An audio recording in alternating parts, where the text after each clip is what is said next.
All right, this a whole nother shot. Man, this to piggyback off of what I was just talking about. I was talking to Ricky, goddamn me, the other day. The nigga said, Malcolm, tell that story about when you whooped that big old white boy. Okay, I'm gonna tell the story. Well, anyway, when I first got on medium, cause I had got the reason I even got to where I was, I had got a dirty UA in prison. So at one time in prison, I was struggling pretty bad with understanding life. So I was doing what I wanted to do, not doing what I was supposed to do. So anyway, I got to the situation and got G forward. When I got G forward, uh, a nigga not mad at the world, but a nigga is mad at the world because a nigga world revolve around 2 hours in the day room and 2 hours in the motherfucking rec yard. And a nigga got more going on in his life than 4 hours. So I was already mad. So anyway, I get to this wing. And there's some solid niggas on this bitch, some gangsters. So they gangsters. I ain't gonna say so. I think they gangsters, but they don't have the same mental mentality I do about motherfuckers pushing their weight around. See, I ain't no bully. That was the last thing I was in prison. But when niggas get beside theyself and get too tough, them the niggas I like. So the white boy done got too tough, too deep beside himself. But the white boy like 6'8". The bitch can squabble a little bit. 6'8" though. He's 6'8", about 310 pounds. Big white boy, big size, solid white boy. But anyway, he pushing his weight around with these little niggas. The motherfucker. Now I'm gonna show you how we get into it. But like I say, he was bullying these niggas, and these niggas wasn't they nuts dropped. And I'm Curtis Moffitt's son. Shit, I be walking on my shit. I be dragging my shit like bowling balls, you hear me? So, the fool gonna tell me one day in the hallway, the white man told everybody we was going to necessities, get behind the yellow line. So at that time, I had a little partner named Waylon Fleming. They call him Way Way, out of 5th Ward, out of Houston, out of 5th Ward, Texas. A hard young nigga. And I was raising this nigga to be a soldier, one of my own soldiers. But he didn't do nothing fucked up. He did something fucked up in me and his relationship. But I loved it, baby, to death anyway.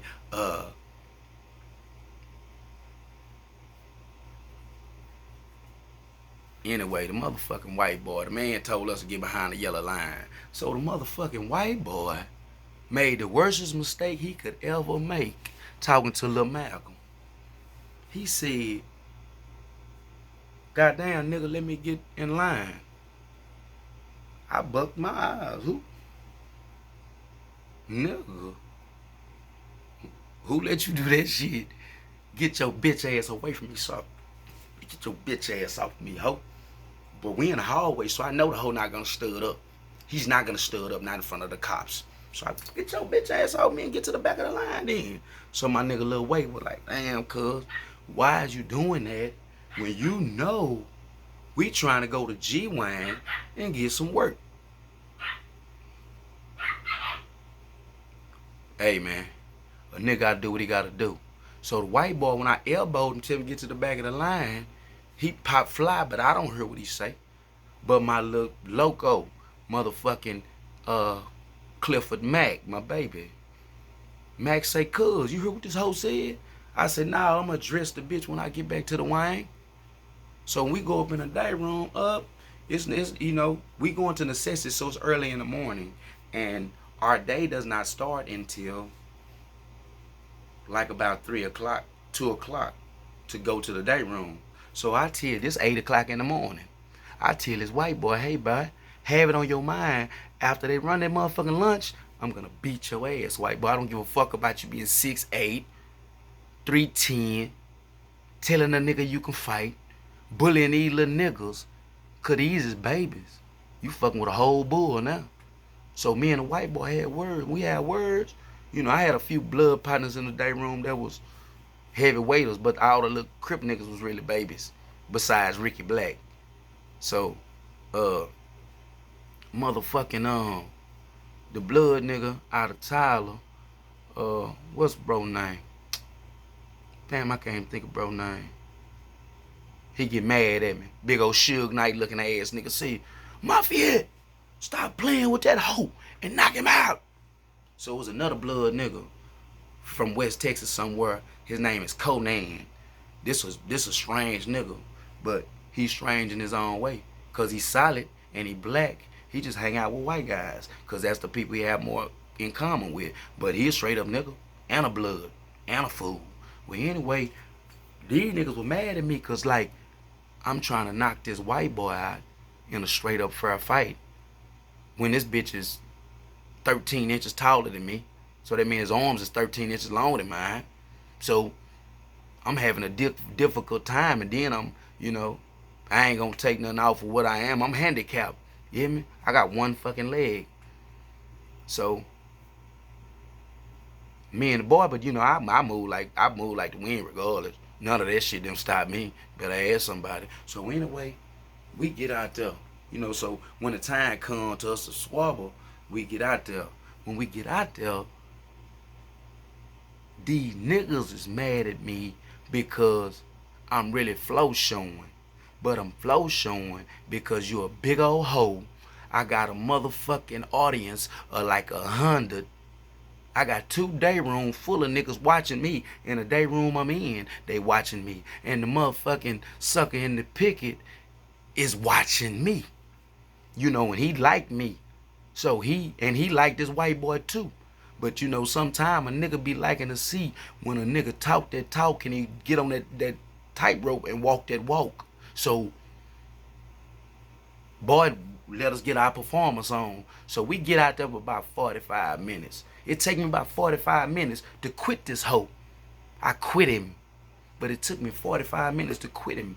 But them niggas was mad because they wanted to see a quick knockout and see me dominate this white boy. I couldn't dominate him.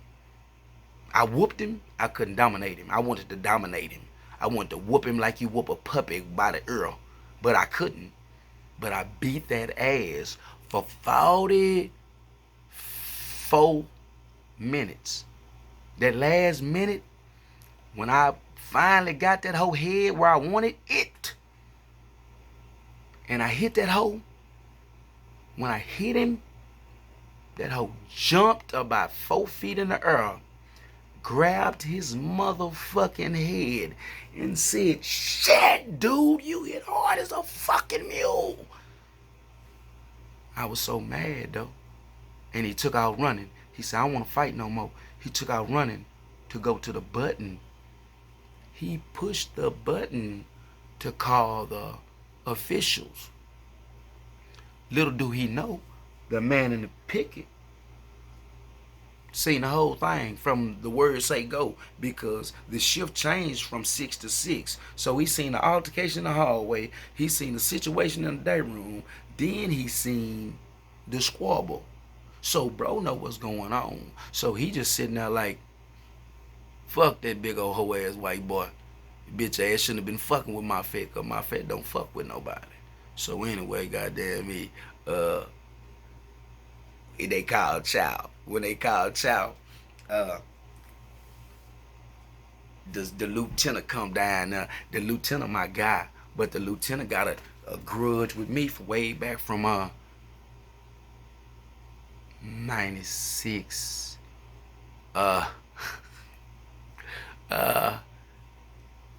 Me and my partners had got on this boy ass, and he was trying to make us tell the truth. He said, I know you bitches did it. I just want y'all to say y'all did it. But we said we didn't do it. And this whole ass nigga, cause we said we didn't do it for 7 months. For 7 months. Me, Mad Black, Big Ag, and every other homie, I can call it name, this hoe got the laws to write us bogus, fake cases to keep us on restriction. He didn't want us to get moved around the corner, major case, but he wrote all kind of contraband cases, extra necessity cases, all these punk ass cases. He made them laws write them because we wouldn't tell him that we whooped this motherfucking other hoe, Max. But anyway, rewind back to the day the bitch come in the day room. He come in the day room, about 9 Crips in the day room. It's about 7 white boys. That's really white boys. The rest of that shit, you know, when they say the wood pile, it was about 7 of them. It probably was like 9 of them and 12 of them in the day room. But the rest of that shit just smoking wood. You know, the wood pile, the ones that I knew we were gonna have to kick they bitch ass, them. But anyway, when the man come in the day room, he said, Moffitt, come here. So I walk over there. What's up, man? He said, hey, check this out, man. You know, me and you don't have the best relationship, but I know one thing you ain't gonna do. You ain't gonna lie to me. So I asked you this to say that. Why was you fighting that man in the day room? So I explained the situation. So the Crip niggas in the day room, really, they getting amped. They ready to whoop the white boys. So when Ricky Black heading all of it, he want to whoop this dude in the day room, white boy named New York. So Ricky going the fuck off. He won't get, if you hoes take my nigga to jail, we gonna whoop the whole ass white boys in this day room, bitch ass lieutenant. So he pulled me out the day room and take me outside the sliding door now. And he said, Moffitt, check this out, man. You know I'm a man of my word. I said, yes, sir. Check this out. If you make sure your homeboys don't whoop these white boys, I'll let you out in 2 days, and I'm going to put you back in the same cell. So I go back in the day room. I'm like, look, cuz, check this out. This is going to be the play. This hoe finna lock me up. You finna take me to jail. Today Friday. It's Friday about 5:40. It's about chow time, last chow. He said, I'm going to take you to jail. I ain't going to write no paperwork up on it. So in 2 days, they're going to let you out. So I'm like, yes, sir, all right, I can do that. For what I did, I got my roll out. Cause that hoe had a bruise about this big on his side right here. See, I'm right-handed, but when I fight people, I fight them with my power on my left hand. So every time I'm stepping to this bitch, I'm showing him that big overhand. He leaned back, and I hit him with that left hook in his body, and I'm breaking this hoe down. I'm stepping into this hoe. I'm in this hoe with everything I got because I know he's scared to get hit in the head. But the man watched me shadow box with my little homie Lil Mac all day, every day in this fucking day room. So the white boy know my moves. I ain't never seen his moves. He know all my moves, but he know my whole game is going forward. I don't fight backwards. I ain't never fought going backwards. So anyway, the motherfucking white boy, when we got through going and going, man, when he came back, you know, he was like, man, I ain't mean to tell it so, but bro, you don't supposed to goddamn me hit a motherfucker like that in his head. And I'm like, we fighting, big old motherfucker. Do you think if you would have hit me, cause that hoe split my eye, nigga, that's why them niggas were mad at me. That hoe split my eye, nigga, and my shit went to leaking. Ooh, them niggas was, man, what? But anyway, I said that to say this here. That was like it. Every motherfucker that was in that day room, they seen it with their own eyes and witnessed a nigga 5'7" with one leg chase a motherfucker down. By 5 or 6 times I could have knocked him out, but if I'd have knocked him out, I made him hit a table or something. And guess what? Because I already caught a murder case in prison, fighting like that, surely I wasn't going to intentionally to knock him out, make him hit a table. So at the end of the day, man, I just